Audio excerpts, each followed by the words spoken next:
Hey everyone, hope you're all doing well. It's mid-November, which means it's one of our favorite times of the year. We're right in the midst of steelhead season. I hope you've all had a chance to get out there, chase some of these beautiful big fish. If you're brand new to steelhead fishing, maybe check out one of these videos we have on just orienting yourself to what steelhead fishing is and what the rigs look like. I'll also link those videos down below in the description. Just a few days ago, Brian and I got a chance to sneak out. Finally, it's been a long time since we've been fishing together, unfortunately. But we had some fresh rain move in, some crazy weather, and we thought there might be some fish on the move. So we loaded up the spay rods, we headed down to the Manistee, where Brian guides most days, and we got after it. We had a lot of fun. We each caught fish on the swing, which was huge. It was just a perfect day to relax out on the river. While we were fishing, we started talking about the things we pack that just make steelhead fishing that much more comfortable. They help us stay out on the water longer. So today we're going to talk about the 10 steelhead fishing essentials that you might want to pack for your next trip.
Number one is gloves. Now, this may seem really outrageously obvious to you, but I don't just mean one pair of gloves.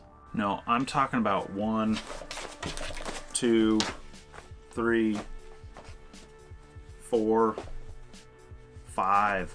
Now, you don't need to pack 5 pairs of gloves, no, but what you need to think about doing is bringing an extra set or 2. I usually pack 3 pairs of gloves for every trip I go on, even if I'm just wade fishing before work. Why bring all these gloves? Because wet hands are cold hands, and it's a lot easier to just switch out a pair of gloves and keep your hands dry and keep you fishing for a little bit longer than it is to try and warm wet hands up.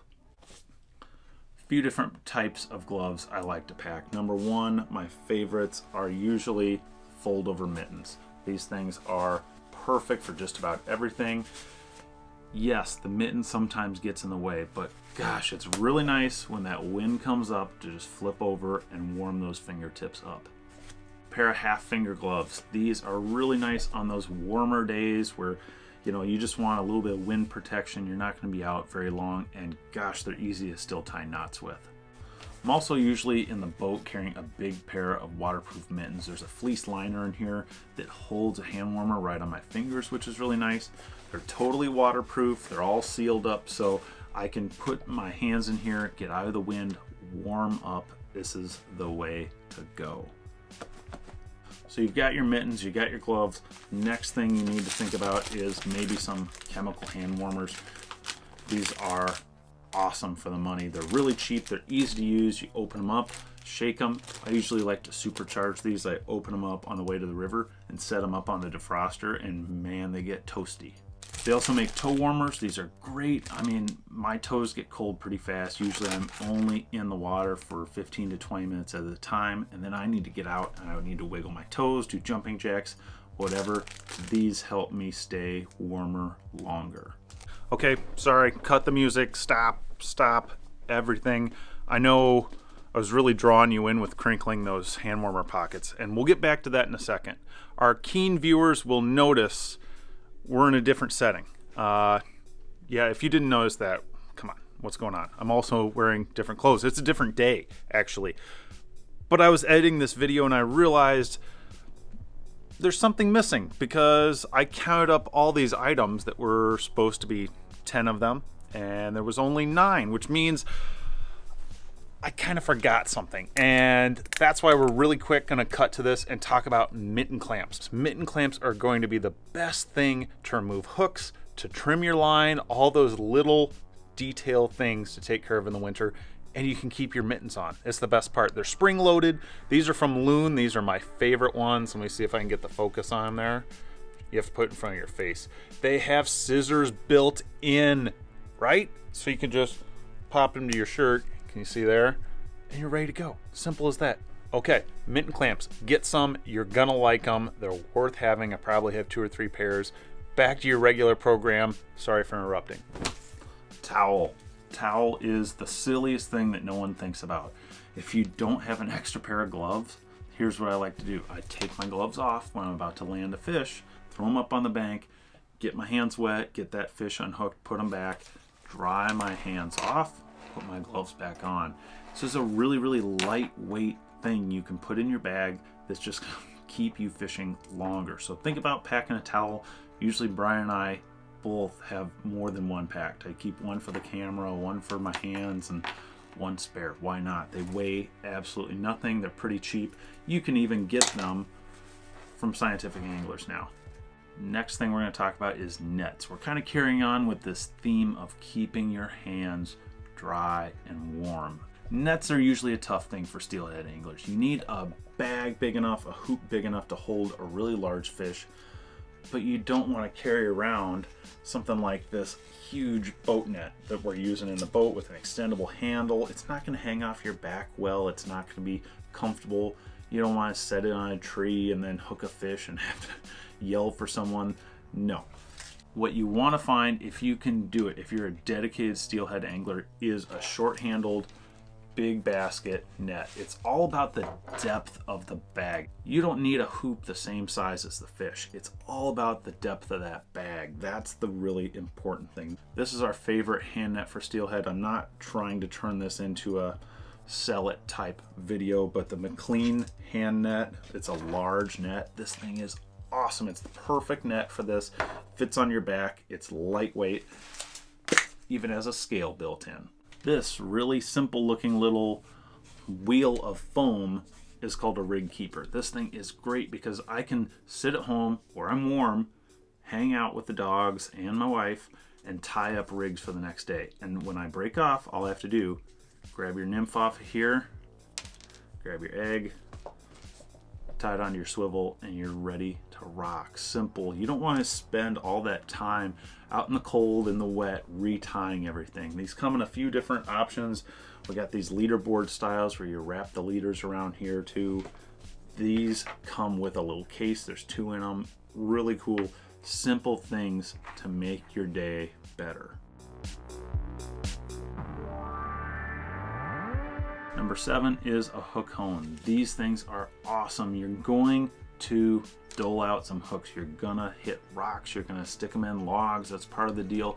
And when you have one fly left that is the really good fly, Brian and I had one hex nymph that was working really well, and we only had 2 left. We started to get worried a little bit the other day.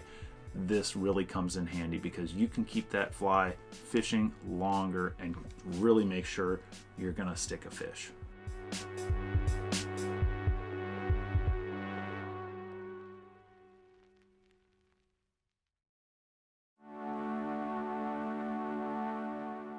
Number 8 is ice off paste. This is designed to help minimize the ice buildup in your guides. If you're a serious winter steelhead angler, you're going to have ice in your guides. It's going to happen. It's going to be annoying. It's going to hurt your hands breaking it all out. This stuff is great. You can also use chapstick, which makes me wonder, I think you can use this stuff as chapstick. Number 9, proper eyewear for the conditions. There's going to be days out there where you're fishing really low light. That's one of the top things, the top tips for steelhead usually is fish the low light days. All of our guides know it. We know it in the shop. Really bright days tend to be really, really tough. There's exceptions, of course, but this is why they make low light sunglasses. I know this makes me look crazy right now, like I should be playing a pickup game of basketball with tall white tube socks on, right? I know, but I can see contrast really, really well in low light.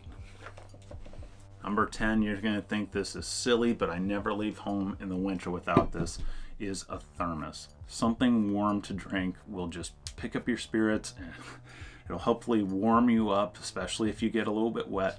Now, if I'm wade fishing, this stays in the car and I'll take a small thermos with me. In the boat, I'll have one, sometimes even two thermoses of hot coffee, maybe some hot water. Just, it makes such a big difference. It's so simple. In fact, I love this stuff so much. This is from a few days ago. I'm gonna have some right now.